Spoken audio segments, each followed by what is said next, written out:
नमस्ते विद्यार्थियों। आज हम आपके पास लेकर आए हैं प्रैक्टिकल बीएससी प्रैक्टिकल का बहुत इंपॉर्टेंट टॉपिक है। ये बीएससी फर्स्ट ईयर से का है और भी आगे के जो एक्सपेरिमेंट्स होते हैं एमएससी में भी इसका यूज होता है।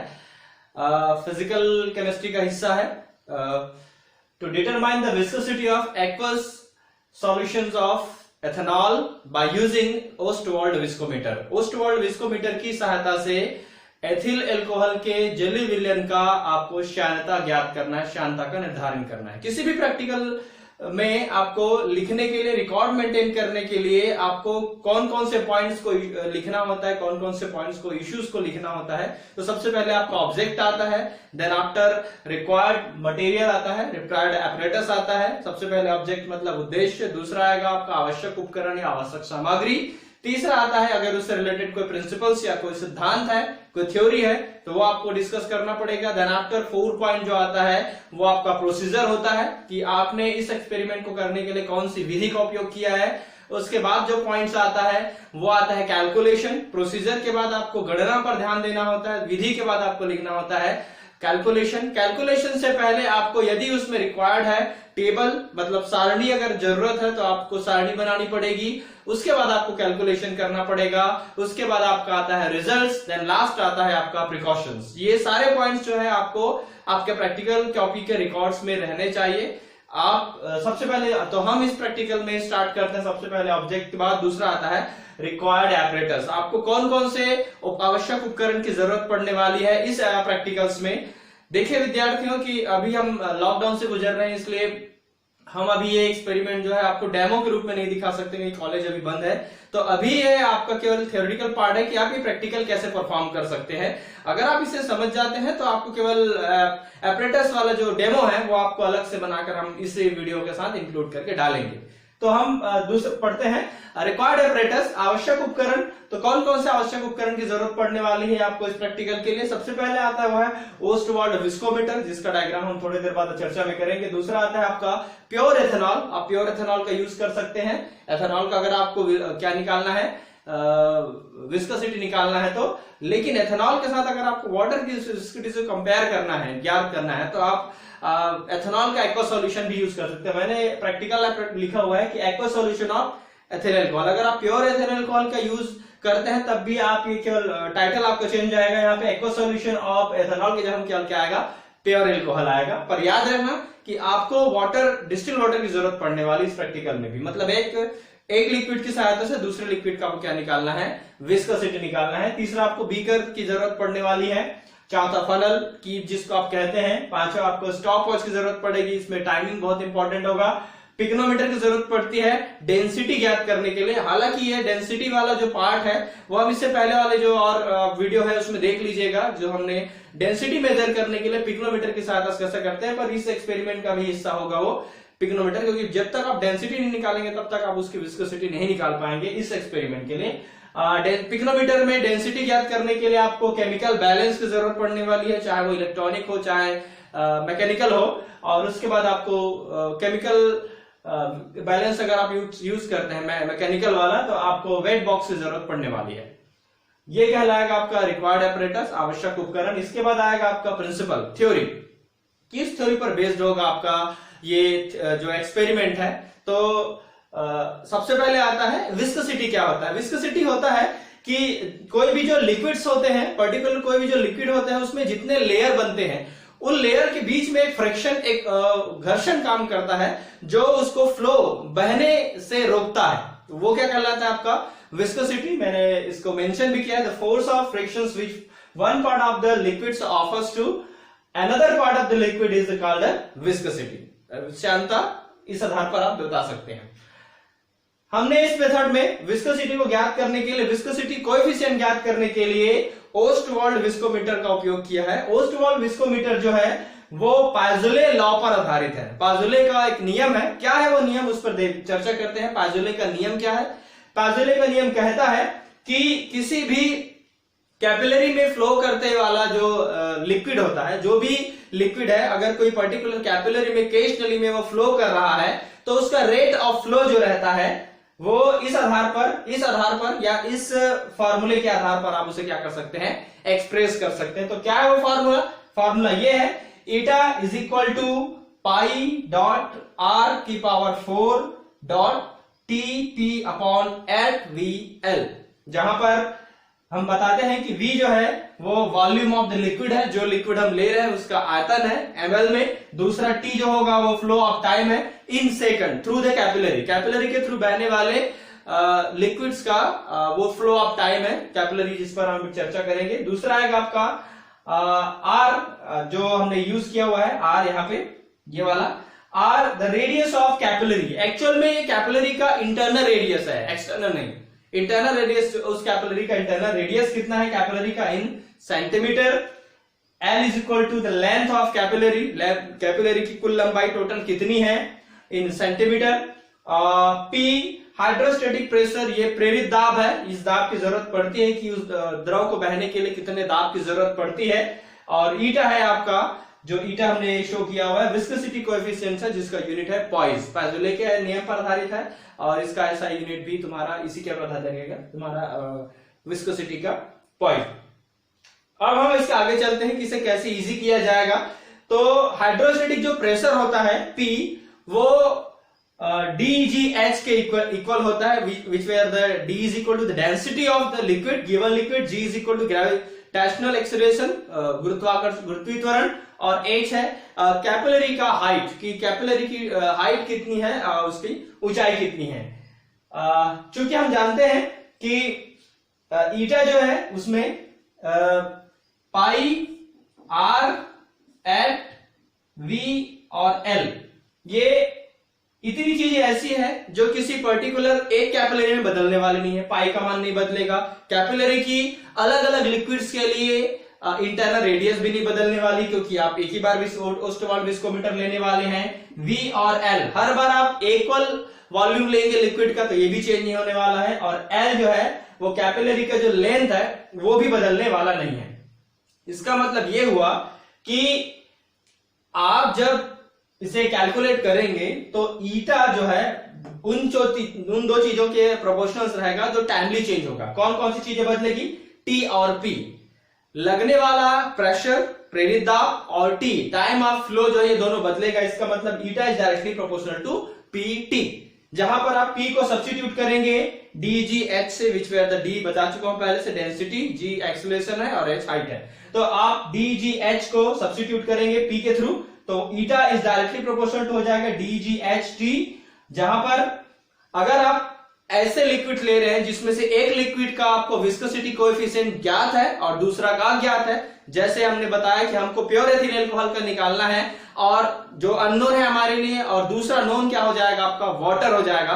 तो वाटर की जो स्टैंडर्ड है, जो विस्कोसिटी कोएफिशिएंट है, वो अगर आपको ज्ञात है तो आप एक लिक्विड वाटर को ले सकते हैं, दूसरा लिक्विड किसको ले सकते हैं, एथाइल अल्कोहल को। तो अब ये मान के चले कि हमारे पास दो लिक्विड है, पहले लिक्विड और दूसरे लिक्विड के लिए हमने दो विस्कोसिटी कोएफिशिएंट्स को माना है, ईटा1 और ईटा2, दो विस्कोसिटी कोएफिशिएंट है। ईटा1 अपने डिस्टिल वाटर का विस्कोसिटी कोएफिशिएंट माना और ईटा2 को एथाइल अल्कोहल का विस्कोसिटी कोएफिशिएंट माना। दूसरा D1 और D2, जहां पर D1 आपका वाटर का डेंसिटी है और D2 जो है वो एथाइल अल्कोहल की डेंसिटी है। तीसरा T1 और T2 जो है टाइम ऑफ फ्लो है, कि वाटर को फ्लो होने में, डिस्टिल वाटर को फ्लो होने में कितना समय लग रहा है और एथाइल अल्कोहल को फ्लो होने में कितना समय लगता है।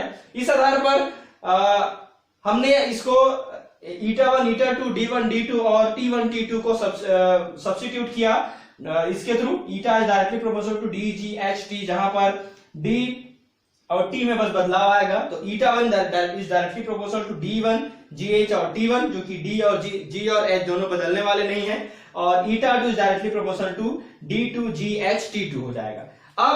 अब इन दोनों को कंपेयर करते हैं कि दोनों के लिए आप वैल्यू निकालेंगे T1 और T2 के लिए, तो इसे किस प्रकार से निकाला जाएगा। तो ये मैं इसको मिटा देता हूं, किस प्रकार से आप इसे निकालेंगे इस पर थोड़ा चर्चा कर लेते हैं। वैसे फिजिकल केमिस्ट्री में आपको कैलकुलेशन से रिलेटेड छोटी मोटी चीजें आपको याद होनी चाहिए और आना भी चाहिए कि आप प्लस कैसे करेंगे, माइनस कैसे करेंगे, ऐड कैसे करेंगे, मल्टीप्लाई कैसे करेंगे। तो इसमें एक फॉर्मूला ये है, तो ईटा 1 इज इक्वल टू है, मान के चलिए D1 GH T1, और इसको आपने डिवाइड किया, ईटा 2 और डिवाइड बाय क्या हो जाएगा D2 GH और T2, जहां पर H G और G और H और क्या हो जाएगा कैंसिल, तो हो जाएगा eta 1 upon eta 2 is equal to T1 upon T2 into साथ में कौन है D1 अपॉन D2। अगर आपको जैसे मैंने बताया कि ईटा 1 को अगर आपने डिस्टिल वाटर लिया हुआ है और ईटा 2 को आपने क्या लिया हुआ है एथाइल अल्कोहल लिया हुआ है, तो आप इसे रिवर्स कर सकते हैं। तो ईटा 2 अपॉन हो जाएगा eta 1 is equal to T2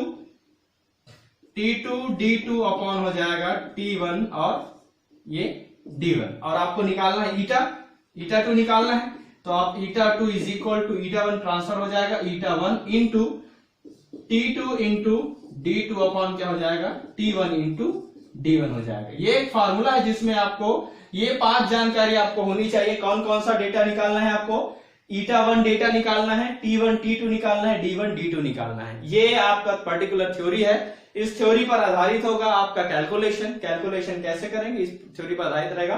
part 2 में हम चर्चा करेंगे इसी के पार्ट 2 में कि अच्छा मैं आपको कैपिलरी के बारे में जानकारी दे देता हूं कि कौन सा कैपिलरी रहेगा इसके जस्ट सेकंड वाले वीडियो में, जहां पर हम प्रोसीजर स्टार्ट करेंगे, थ्योरी स्टार्ट करेंगे, वहां पे हम आपको बताएंगे कि किस प्रकार से कैपिलरी का यूज किया जाने वाला है। जस्ट पार्ट 2 में इसके आगे का जो डिस्कशन है उस पर चर्चा करेंगे। Thank you.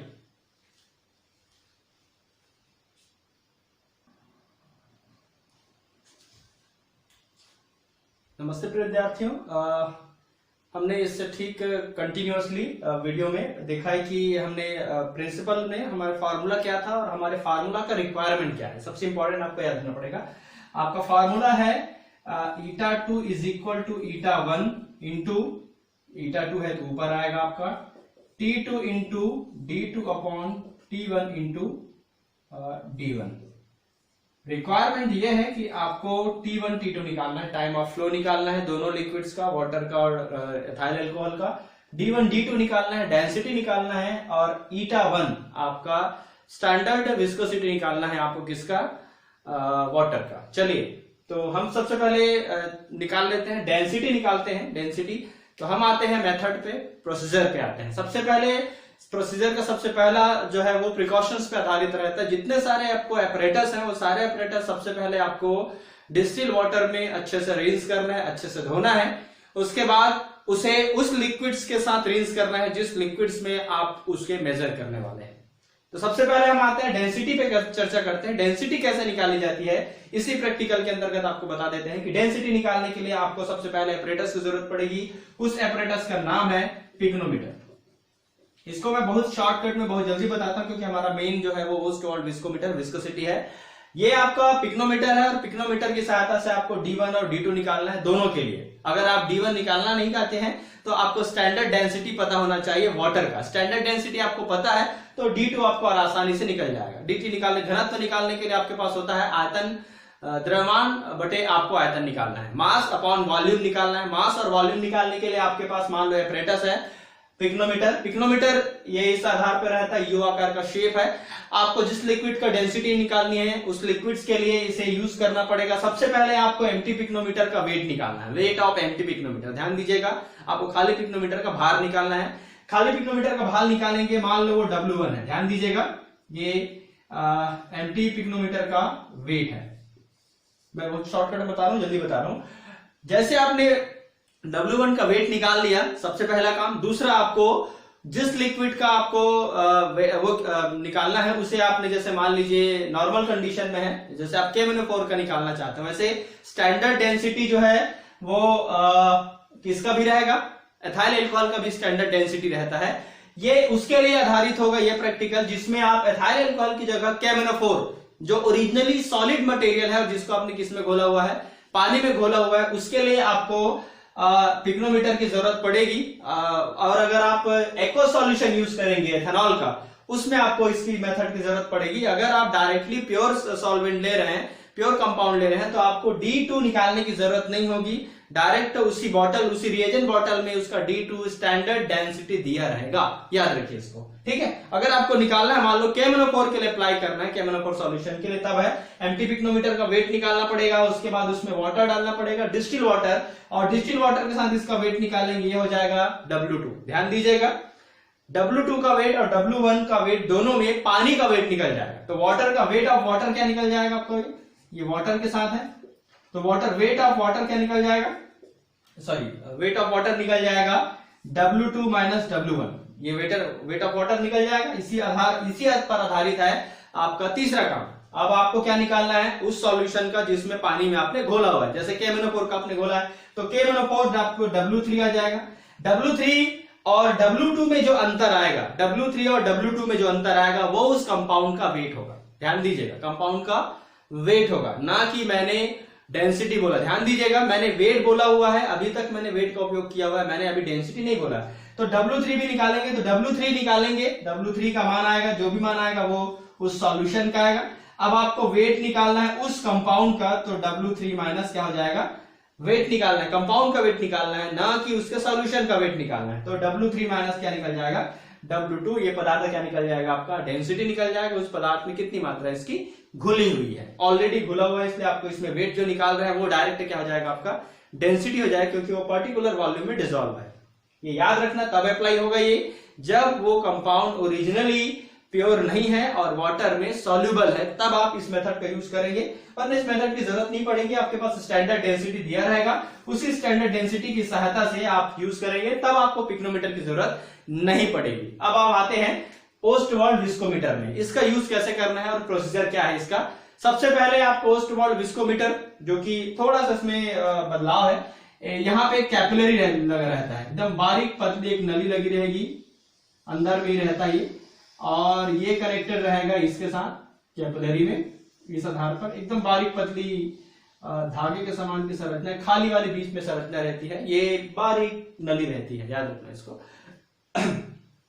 Post walled viscometer में आपको सबसे पहले ईटा 1 और ईटा 2 निकालना है। तो ईटा 1 तो आपको पता रहेगा, नोन का आपको जो ज्ञात है, जैसे डेंसिटी उसका विस्कोसिटी है। आपको सबसे पहले T1 निकालना है, तो आपको T1 मतलब time of flow of distil water. तो आप क्या करेंगे, इसमें पानी भरेंगे। कैसे भरेंगे आप याद रखना, इसमें दो नलियां हैं, ये नलियां मान लीजिए कैपिलरी C1 और कैपिलरी C2 कह सकते हैं आप। C1 और C2 में C1 की तरफ से आपको पानी को डालना है, डिस्टिल वाटर को भरना है। मतलब आप डालने के लिए इधर से यूज करेंगे। ध्यान देंगे, जब आप इधर से डिस्टिल वाटर को डालेंगे, डालने के बाद आप इसे लगभग यहां तक भरेंगे, ये भरा जाएगा, ठीक है। आपने यहां पे डिस्टिल वाटर भर दिया, लगभग यहां तक आ जाएगा ये। नॉर्मली आप देखेंगे डिस्टिल वाटर में कैपिलरी जो है, कुछ में कैपिलरी यहां से स्टार्ट ना होकर कैपिलरी लगभग यहां से स्टार्ट होता है, यहां तक ये खाली रहेगा लगभग, ये कैपिलरी यहां तक, ठीक है। इसका मतलब जो आप पानी भरेंगे वो इसमें पूरा भरा जाएगा, इसमें खाली रहेगा, इसमें नहीं चढ़ेगा जब तक आप शक नहीं करेंगे नीचे। पहला काम आपने रिंस किया इसी लिक्विड में, डिस्टिल वाटर में, अब इसे यहां तक भर दिया। भरने के बाद आपको इसे शक करके खींचना है, इस तरफ से आपको खींचना है। देखिए ध्यान दीजिएगा इसको, आपने इधर से इधर डाला है और आपको इधर से उसे क्या करना है, इसमें रबर पाइप लगा दीजिएगा। रबर पाइप के साथ क्या करेंगे, आप इसे शक करेंगे, खींचेंगे। जब खींचेंगे तो ये इस कैपिलरी से होकर गुजरेगा, कौन सा, वो लिक्विड जिसको आपने यूज करना है। तो ये इसमें पूरा भरेगा। जब भरेगा तो ये बल्ब क्या हो रहा है, खाली हो रहा है। ये बल्ब खाली होगा और ये बल्ब क्या होगा, भरेगा। यही कैपिलरी जिसमें दो मार्ग रहेगा, ए और बी मार्ग रहेगा। जैसे आप भरेंगे ये ऊपर तक चढ़ जाएगा। मान लो ऊपर तक चढ़ता है तो आप इसे अपने अंगूठे से बंद करके रखेंगे ताकि वो नीचे न गिरे। ध्यान दीजिएगा, जैसे आप इसे अंगूठे से बंद करेंगे तब बंद करेंगे जब ये ए मार्क पर आ जाए। ए मार्क पे आ जाएगा तो आप उसे अंगूठे को बंद करके रखेंगे।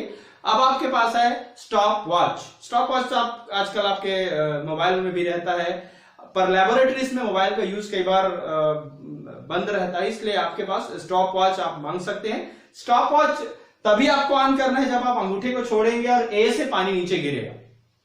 जैसे पानी नीचे गिरेगा ये लेयर यहां से नीचे उतरेगा, ये पाइप वापस कहां आएगा, पानी यहां पे इस बल्ब में आना स्टार्ट हो जाएगा। ध्यान देंगे, जब तक ये पानी या ये लिक्विड्स यहां से लेकर बी से नीचे, जैसे बी में आए और बी को क्रॉस करे, तब तक आपको क्या निकालना है, टाइम निकालना है। याद रखेंगे T1 के लिए आपको कम से कम 2 से 3 एक्सपेरिमेंट करना है। आपको कंफर्म होना है कि टाइम ऑफ फ्लो वही है जो आप निकाल रहे हैं। मान लो आपने पहली बार वाटर का टाइम ऑफ फ्लो निकाला, वाटर का टाइम ऑफ फ्लो जब निकाला तो मान लो वो 54 सेकंड आया, दूसरी बार 53 सेकंड आया और तीसरी बार 54 सेकंड आया, तो आप तीनों का एवरेज निकाल लेंगे 54, वो आपका T1 हो जाएगा। ये टाइम ऑफ फ्लो किसका हो गया? वाटर का हो गया, T1 हो गया। अब आप क्या करेंगे? इसे खाली करेंगे।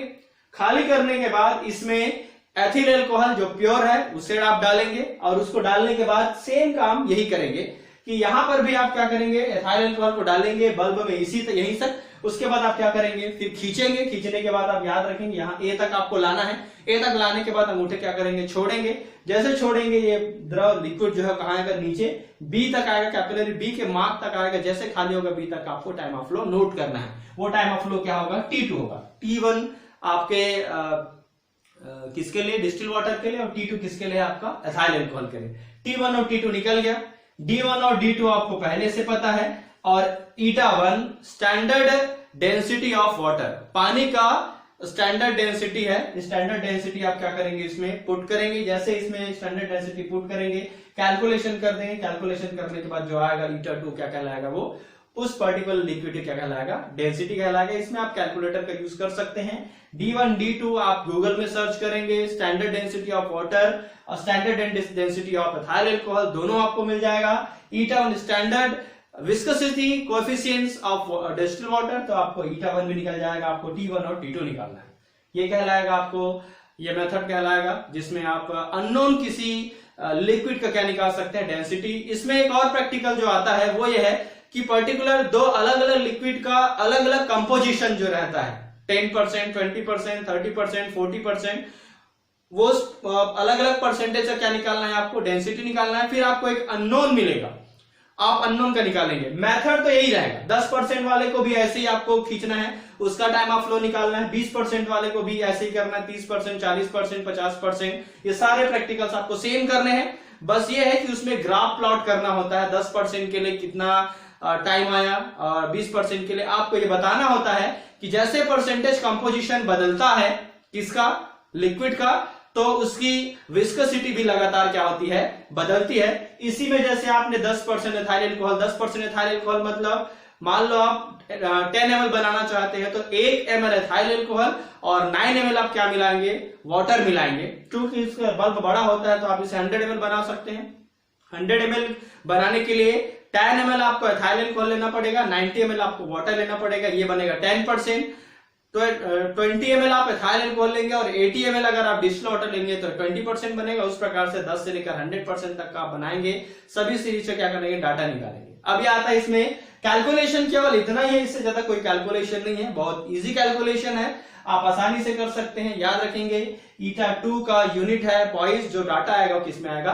पॉइस में आएगा। ठीक है, या याद रखेंगे इसको। अब इसमें आपका प्रिकॉशंस आता है, कौन कौन सी आपको सावधानियां रखनी है। विदित परिणाम तो आपने देख लिया। प्रिकॉशंस आपको याद रखना पड़ेगा। मैंने पहले बताया आपको कि आपको सबसे पहले सारे अपरेटस को अच्छे से रिंस करना है डिस्टिल वाटर में। फिर उसी किसमें? उसी प्रकार के जो सॉल्यूशन है जिसमें उसको मेजर करना है, उसमें क्या करना पड़ेगा? आपको इसे रिंस करना पड़ेगा। उसके बाद आप इसे स्टैंड यूज कर सकते हैं। नॉर्मली हाथ में रखेंगे तो हिलेगा, हिलने पर उसका टाइम ऑफ फ्लो जो है वो बदलेगा। उससे अच्छा आप इसे किस में रखेंगे?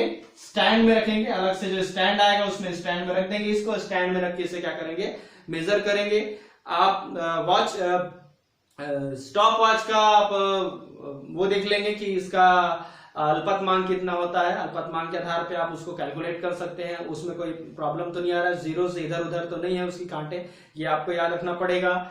आप याद रखें कि जैसे टाइम ऑफ फ्लो स्टार्ट होता है आपको स्टॉप वॉच ऑन करना होता है। ये सब सारे छोटे छोटे जो चीजें हैं आपको याद रखना पड़ेगा कि आपको बल्ब को हाथ से नहीं छूना है, क्योंकि आपको रूम टेम्परेचर में निकालना है, बॉडी टेम्परेचर में नहीं निकालना है। आपकी बॉडी गर्म होती है, आप इसे टच करेंगे तो इसका टेम्परेचर चेंज होगा। जब टेम्परेचर चेंज होता है तो आपको याद रखना पड़ेगा विस्कोसिटी को अफेक्ट करने वाले फैक्टर में से टेम्परेचर भी एक फैक्टर है। टेम्परेचर बढ़ने से विस्कोसिटी जो है वो क्या होती है?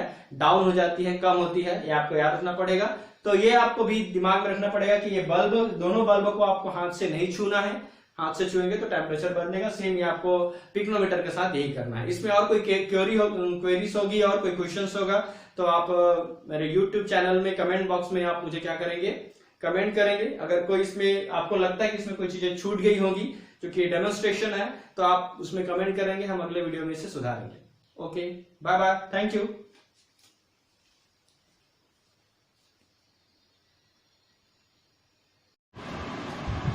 नमस्ते विद्यार्थियों, अब हम देखते हैं इसका कैलकुलेशन पार्ट प्रैक्टिकल में। इस प्रैक्टिकल में कैलकुलेशन थोड़ा सा टिपिकल है, इसलिए कैलकुलेशन को एक बार आपको बता देता हूँ मैं छोटे एग्जांपल के साथ। डेमो है, मान के चलिए लगभग डेटा उसके आसपास आता है। तो सबसे पहले आता है आपके पास फार्मूला कैलकुलेशंस में, eta2 = eta1 × d2 t2 d1 t1, जहां पर d1 और d2 डेंसिटी है, d1 वाटर का और d2 एथेनॉल का, t1 वाटर के टाइम ऑफ फ्लो है और T2 एथेनॉल का water of time of flow है। eta1 जो है वो viscosity coefficient of water, distil water it means, and eta2 = viscosity coefficient of ethanol, ethanol का श्यानता गुणांक है। इसमें से केवल यही एक डेटा है जो आपको निकालना है। इसमें 2-3 डेटा आपको नेट से मिल जाएगा, इंटरनेट से सर्च कर सकते हैं। तो d1 का जो मान आता है 0.917, ये डेटा आपको नहीं लेना है क्योंकि ये kg पर लीटर क्यूब से आता है, इट मींस किलोग्राम पर लीटर से आता है। और हम जो है वो टाइम को सेकंड्स में ले रहे हैं और बाकी सारी चीजें हम ग्राम और ml में ले रहे हैं। तो इस डेटा को याद रखना, ये डेटा आपको नहीं लेना है, ये डेटा आपको लेना है। वैसे वो डेटा भी लेंगे तो दिक्कत नहीं आएगी, लेकिन ये डेटा आपको लेना है। स्टैंडर्ड डेंसिटी ऑफ इथेनॉल का जो डेंसिटी आता है थोड़ा सा कम होता है एट रूम टेम्परेचर, 0.728 अप्रोक्सीमेट है इसका डेटा, 785 ग्राम पर ml एट 25 डिग्री सेल्सियस पर एथेनॉल, प्योर एथिल अल्कोहल का डेंसिटी आपको इतना मिलेगा, आपको याद रखना पड़ेगा। टाइम ऑफ फ्लो आप निकाले हैं, सपोज मान लीजिए कि वाटर के लिए हमने माना है ना, याद रखना ये डेटा आप निकालेंगे। टाइम ऑफ फ्लो आपका वाटर का सपोज मान लीजिए 50 सेकंड आपको मिला और टाइम ऑफ फ्लो इथेनॉल का मिला आपको 40 सेकंड। जहां तक मेरा एक्सपीरियंस कहता है इथेनॉल का टाइम ऑफ फ्लो आपको वाटर से कम मिलेगा, कम, क्योंकि वो थिकनेस उसकी कम होती है इसलिए वो बहुत जल्दी फ्लो होगा। तो टाइम ऑफ फ्लो इथेनॉल का कम ही रहेगा, आपको याद रखना पड़ेगा। विस्कोसिटी कोएफिशिएंट ऑफ वाटर जो है वो विस्कोसिटी डेटा जो है आपको निकालने पे मिल जाएगा। इसका विस्कोसिटी डेटा पॉइज निकालेंगे 0.0091 पॉइज होता है इसका, बहुत कम है वैसे, लेकिन फिर भी आपको डेटा रखना पड़ेगा। इतना मान किसका आएगा, आपका वाटर का आएगा। तो आपको सारे डेटा जो है वो फार्मूला पे पुट करते हैं। चलिए रखते हैं, तो फार्मूले पर रखने पे मान आएगा eta2 जो है आपको निकालना है, eta1 का मान आएगा आपका, eta1 है 0.0091 इंटू d2 का मान आया है आपका कौन सा 0.785 इंटू t2 का मान है आपका, इसी के लिए ये आएगा आपका 40 और अपॉन कौन सा मान वाटर के लिए आएगा, d1 का मान है 0.997 इंटू इसके लिए वैल्यू कितना आ जाएगा 50 आ जाएगा। दशमलव के बाद 3 अंक है, दशमलव के बाद 3 अंक है, बहुत अच्छा देखिए इसको। दशमलव के बाद 3 अंक है, दशमलव के बाद 3 अंक है, ऊपर और नीचे से आप दशमलव को हटा सकते हैं, पूरा हटा दीजिएगा तो आपके पास बचेगा 0.0091 इंटू ऊपर में हट जाएगा तो क्या बचेगा 785 इंटू 4, क्योंकि 0 भी कैंसिल हो जाएगा, अपॉन 997 इंटू बचेगा 5। इसे सॉल्व कीजिएगा, ऊपर वाला डेटा सॉल्व करने पर अप्रोक्सीमेट इसका वैल्यू जो है वो मिलेगा आपको 3180 अप्रोक्सीमेट ये डेटा आएगा 3140 ये आएगा आपका 0.0091 इंटू ऊपर का डाटा आएगा 3140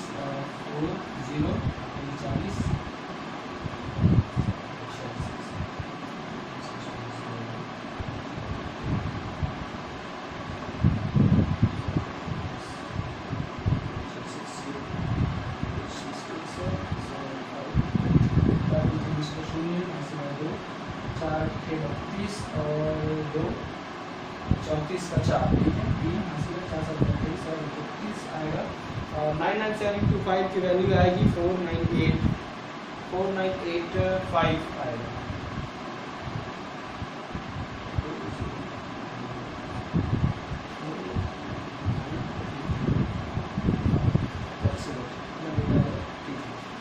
ये डेटा आप सॉल्व करेंगे तो आपको मिलेगा 0.0091 इंटू, ये आप कैलकुलेशन कर लेंगे डेटा 0.630 आएगा लगभग 630। ये आप सॉल्व करेंगे तो डेटा आएगा 0.0057। ये कैलकुलेशन बड़ा आसान है, आप कंपेयर करके देख सकते हैं वाटर का और एथाइल अल्कोहल का। वाटर का आपको डेंसिटी ज़्यादा दिखेगा एथाइल अल्कोहल की तुलना में, इसका मतलब एथिल अल्कोहल ज़्यादा आसानी से फ्लो हो रहा है, इसका मतलब इसकी विस्कोसिटी कम है और वाटर का ज़्यादा। इस डेटा से आप निकाल सकते हैं ये कैलकुलेशन, इस आधार पर आप कैलकुलेशन कर सकते हैं। Thank you. इसमें और कोई क्वेरीज होगी और यूनिट होगा उसे अच्छे से देखेंगे तो आप मुझे कमेंट बॉक्स में पूछ सकते हैं, डाल सकते हैं। Okay, thank you. और आगे की वीडियो देखने के लिए चैनल को सब्सक्राइब कीजिए और व्यू और कमेंट्स में ज़रूर बताइए कि कुछ कमियां हैं अगर वीडियो में तो हम उस कमी को सुधारेंगे। Thank you very much.